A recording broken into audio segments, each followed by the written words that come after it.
Hello students, कैसे हैं आप सब। आई होप आप सब अच्छे होंगे। आईसीटी वर्चुअल क्लासरूम में आप सबका स्वागत है। मैं विकास।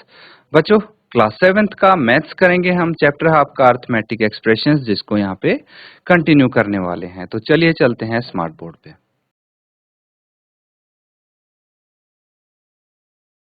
तो ठीक है, नोट कर लिया सबने। चलिए, अब देखिए ये क्वेश्चंस हमने कवर कर लिए थे।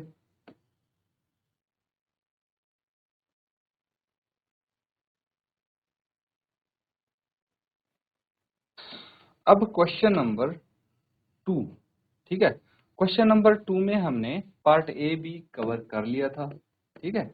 पार्ट सी देखिए, हमें विदाउट एक्चुअली सॉल्विंग कैलकुलेटिंग बताना है, बिना कैलकुलेट किए, कि ये इक्वल है या नहीं। अब देखिए 23 इंटू 17 माइनस 9, ठीक है। तो 23 को 17 माइनस 9 से मल्टीप्लाई करो,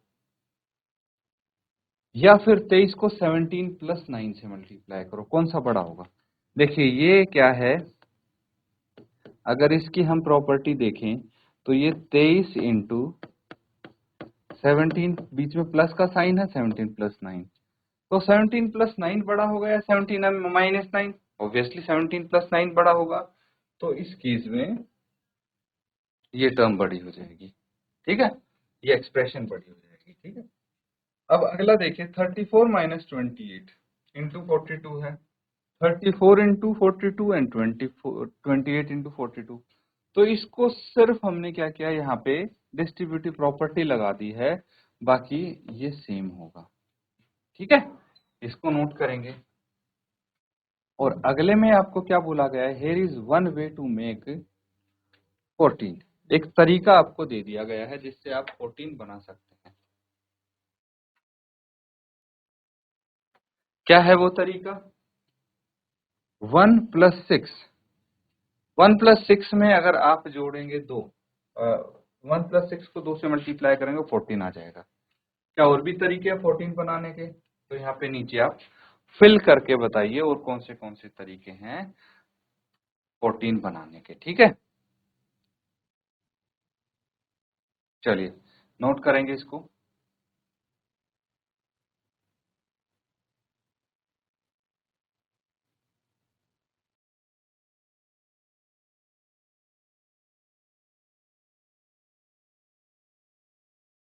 ठीक है, काफी सारे तरीके हैं यहाँ पे।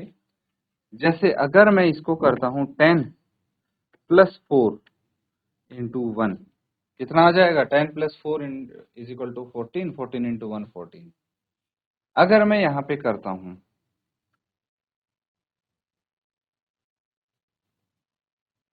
0 प्लस 2 इंटू 7, कितना आ जाएगा, 14 आ जाएगा ऑफ कोर्स, ठीक है। और तरीके हैं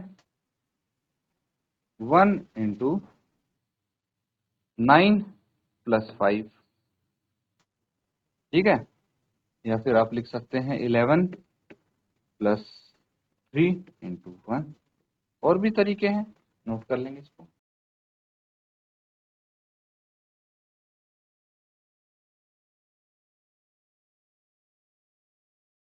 ठीक है, नोट कर लिया है। तो चलिए अब हम नेक्स्ट क्वेश्चन करते हैं। इसमें बोला गया find out the sum of the numbers given in each picture below. तो नीचे पिक्चर दी गई है, उसमें आपको नंबर्स का सम बताना है इन एटलीस्ट 2 डिफरेंट वेज।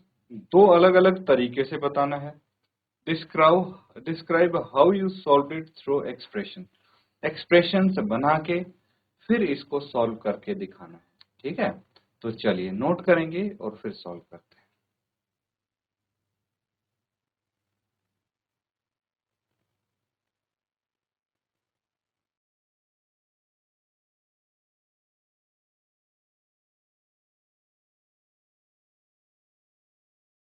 चलिए इसको सॉल्व कर लेते हैं। सिंपली हम यहाँ पे क्या कर सकते हैं, देखिए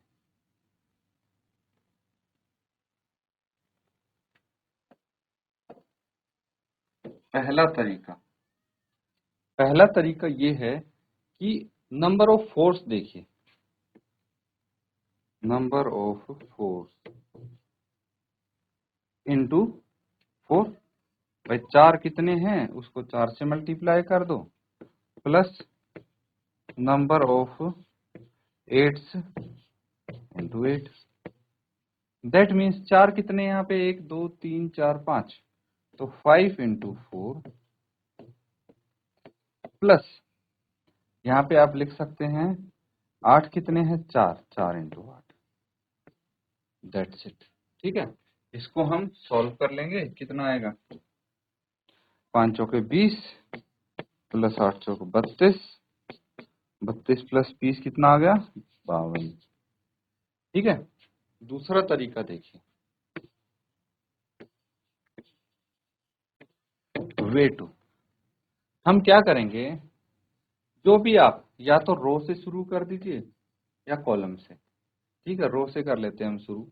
तो इसमें हम क्या करेंगे, और पहली रो में जो जो नंबर्स दिख रहे हैं उनको ऐड कर दीजिए। फिर दूसरी रो में 8 प्लस 4 प्लस 8। फिर तीसरी रो में 4 प्लस 8 प्लस 4। ठीक है, तो ये मुझे 2 दिख रहे हैं सेम टू सेम ब्रैकेट। तो इसको हम ऐसे भी लिख सकते हैं, 2 into 4 plus 8 plus 4 plus 8 plus 4 plus 8। कितना आ जाएगा ये, 2 इंटू 4 प्लस 4 8 और 8 16 प्लस 8 और 8 16 और 4 20। दैट मीन्स 32 प्लस 20, आखिरकार आया तो 52 ही। नोट कर लेंगे।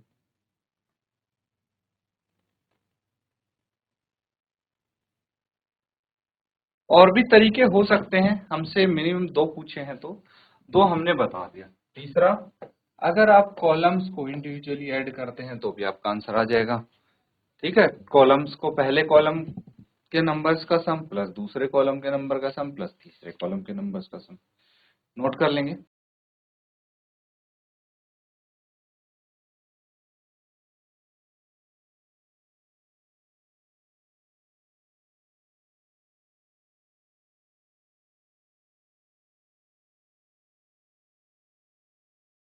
तो ठीक है, नोट कर लिया है। अब देखिए, नेक्स्ट जो आपको फिगर दिख रही है, blue and red circles,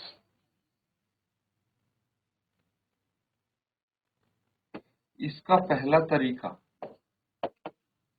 same,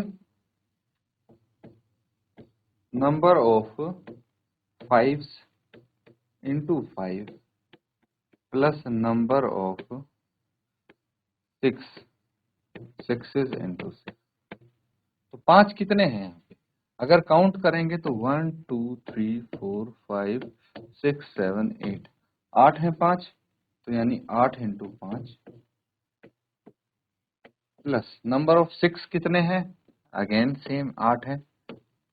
ठीक है, तो 8 प्लस 6 कितना आ जाएगा ये, 5 8 40, प्लस नहीं है मल्टीप्लाई होगा। ठीक है, इंटू है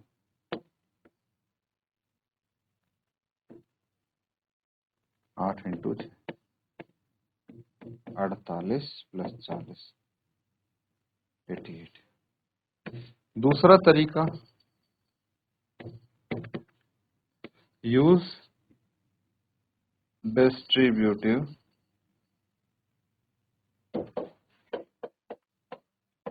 प्रॉपर्टी।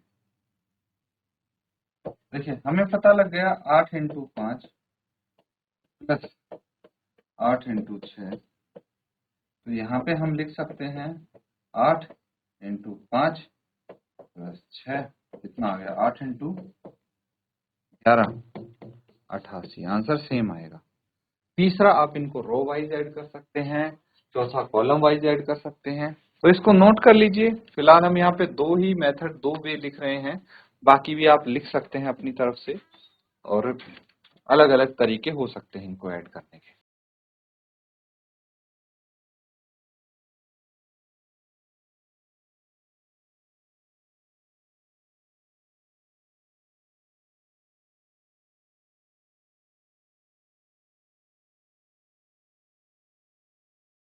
तो ठीक है, नोट कर लिया है।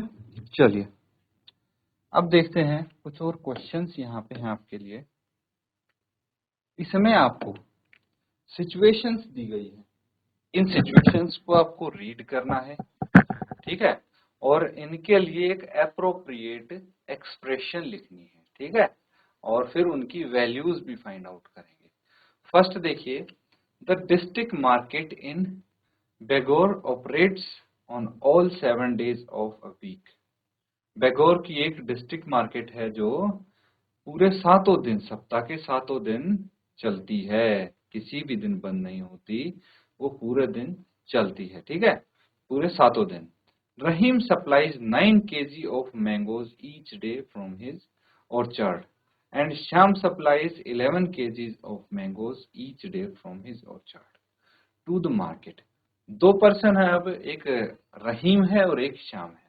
रहीम 9 किलो मैंगो सप्लाई करता है मार्केट को रोज, और श्याम करता है 11 किलो मैंगो सप्लाई मार्केट को रोज, ठीक है, अपने बगीचे से। Find the amount of mango supplied by them in a week to the total district market. अब टोटल डिस्ट्रिक्ट मार्केट में पूरे सप्ताह में कितने मैंगो दोनों ने सप्लाई किए, ये आपको बताना पड़ेगा, ठीक है। तो चलिए इसकी अगर हम एक्सप्रेशन लिखने की कोशिश करें तो देखिए, रहीम ने कितने मैंगो सप्लाई किए एक दिन में, 9 किलो, तो 7 दिन में कितने करेंगे, 9 × 7। अब बात करते हैं हम शाम की, शाम ने एक दिन में 11 किए, तो 7 दिन में कितने करेंगे, 11 × 7, ठीक है, ये हो गया, समझ में आ रहा है। तो ये एक एक्सप्रेशन बन जाती है। अगर हम इसमें डिस्ट्रीब्यूटिव प्रॉपर्टी लगाते हैं तो यहाँ पे ये लिख सकते हैं 9 + 11 × 7, ठीक है।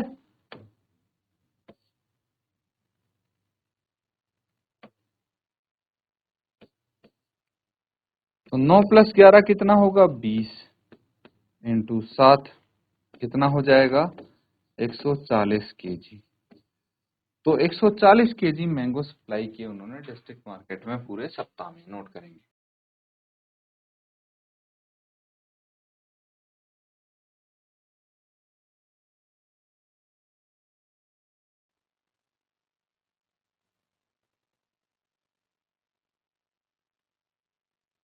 तो ठीक है, नोट कर लिया सबने। अब देखिए, इसको डायरेक्टली आप ऐसे भी सॉल्व कर सकते हैं, ये भी एक करेक्ट एक्सप्रेशन है, ठीक है। ऐसे भी डायरेक्ट आप एक्सप्रेशन बना सकते हैं, कैसे, अगर मैं बोलूं 9 किलो सप्लाई किए हैं मैंगो रहीम ने, प्लस 11 किलो रहीम ने सप्लाई किए हैं, और दोनों ने 9 + 11 मतलब 20 किलो दोनों ने एक दिन में सप्लाई किए हैं। तो एक दिन की सप्लाई कितनी है, तो 7 दिन की कितनी होगी, × 7। ऑब्वियसली इसकी ये डिस्ट्रीब्यूटिव प्रॉपर्टी लग के यहाँ से ये आ जाएगा, ठीक है, गॉट इट। चलिए नेक्स्ट देखते हैं।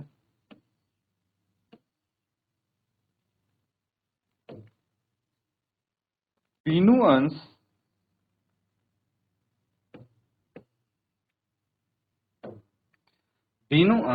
20,000 per month. She spends 5,000 on rent, 5,000 on food, 2,000 on other expenses every month. What is the amount Binu will save by at the end of a year? मतलब साल के अंत में बीनू कितने रुपए बचा लेगी, ये आपको बताना है, ठीक है। तो इस केस में हम क्या कर सकते हैं, देखिए इसमें भी हम एक्सप्रेशन कुछ इस प्रकार से यहाँ पे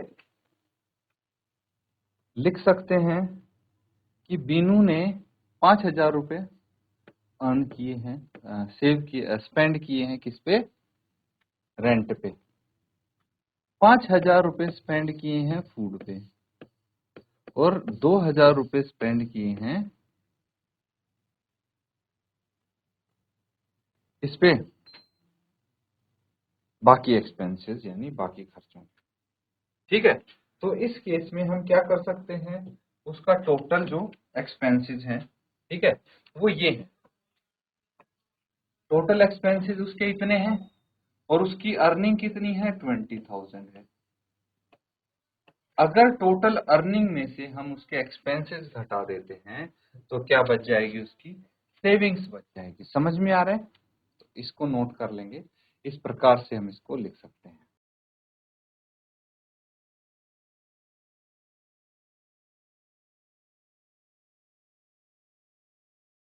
तो बच्चों यहाँ पे कुछ क्वेश्चंस हमने किए हैं इस चैप्टर से, अर्थमेटिक एक्सप्रेशंस। तो आप ज़्यादा से ज़्यादा क्वेश्चन प्रैक्टिस करें। इसी के साथ आज का सेशन एंड करेंगे। Thank you and have a nice day.